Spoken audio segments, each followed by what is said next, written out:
The short film. It's something found everywhere in modern times. Adverts, music videos, gaming, films, through animation, live action, and mixed media. Although it was the first form of filmmaking, with films like A Trip to the Moon and Arrival of a Train a la Ciotat, longer formats have become more popular as time progressed. In recent years, however, platforms like YouTube and Vimeo have given directors a platform to release content, allowing anyone to show off their work.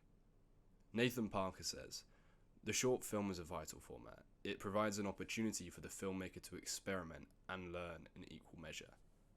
Due to the typically low budgets, the short film gives the director space to breathe, not being controlled by a production company, and lets them create something that is truly expressive without limitations.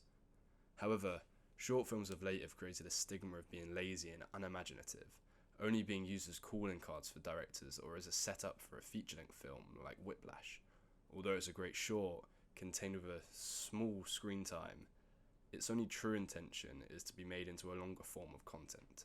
A film I feel is really able to break away from this and creates its own originality is You Know Where to Find Me.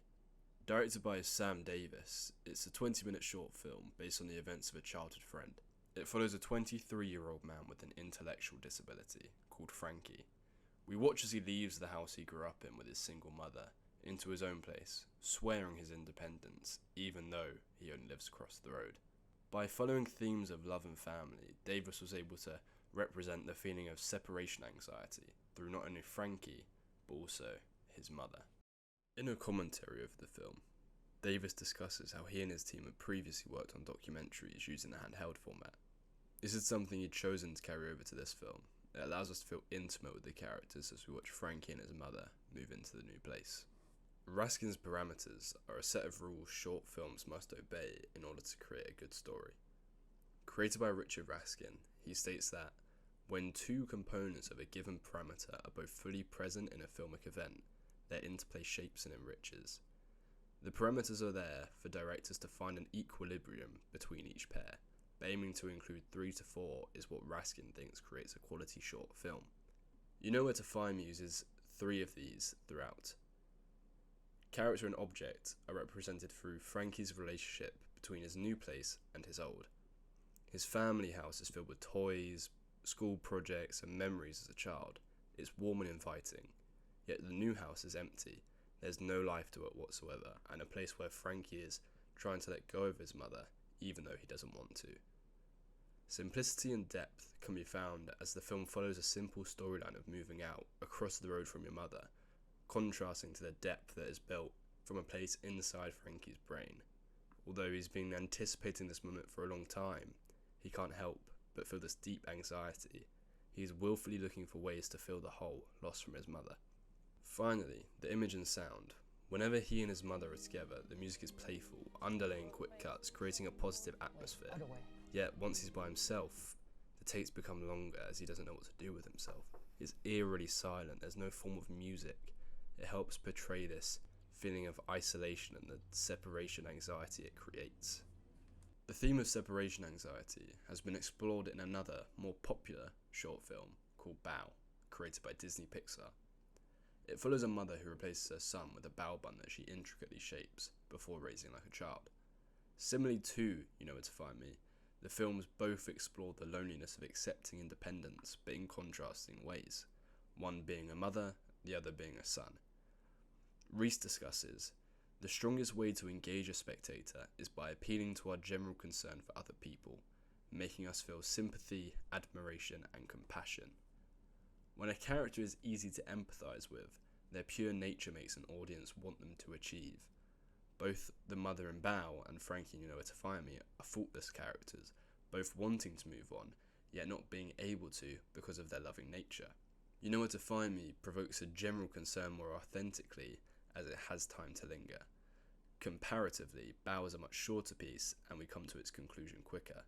This is due to their target audience. The Pixar piece appears before a longer film, to a younger target audience, so their attention span isn't as much. You Know Where to Find Me is something people must seek out themselves, involving topics a younger audience may not understand or empathise with. Shorts need to create this emotion within a small period, which is why creating a strong bond with a protagonist is vital. Often, the audience is dropped into the middle of a story, not following a 3-act structure or a hero's journey. In his book, The Philosophy of Composition, Poe explains how, if any literary work is too long to be read in one sitting, we must be content to dispense with immensely important effect, derivable from unity of impression. Essentially, if a piece of literature is too long, the effect you want to give the audience will become inconceivable. This is often where longer formed content can begin to add irrelevant scenes to fill in time or gaps. If this were a feature-length film, we'd see Frankie interact more at the car wash, the yard sale would be played for longer, and other side characters would be explored further. But this short doesn't intend to do that. It only fully explores Frankie and his mother as it's their story. We don't need to see other people's perspectives, as it would diminish the effect of Frankie's separation anxiety, following the rule that short films are intended to engage, not tell. The strongness of their connection is the hold of the story. There isn't any necessity for anything else to be added, as their bond is what Davis wants to convey to the audience. The telephone scene is a vital part of showing their connection. Although it's such a simple scene, it's so inviting. They take such a mundane task and show this excitement, confusion, frustration, and endearment all at once as this boiling pot of a scene shows their relationship. Instead of leaning away from the main protagonist having a multi-strand story, we stay with them to engage the audience further, not allowing them to become one-dimensional. And it is because of this constant first-person perspective we can infer Frankie's behaviour. In writing the short film, Patricia Cooper discussed Stanislavski's interpretation behind character motivation.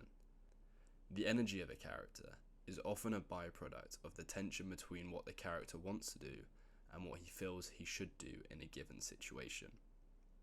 Frankie shows a need to detach himself from his mother when moving out, even though they clearly have a positive relationship in which they both help each other. As he looks at his mother through the keyhole of his front door, he tells her he's a grown man who doesn't need help, but his body language contradicts this as he's slumped on the other side of the door, trying to be as close to her as possible, even though a door is blocking their connection. You Know Where to Find Me isn't your typical teen coming-of-age film. It explores the relationship between mother and son as they attempt to move on with their lives, not being able to leave the other behind. The final long take of the film shows how their relationship truly will never break down, as Frankie gives in, going back to his old home to retrieve his toothbrush.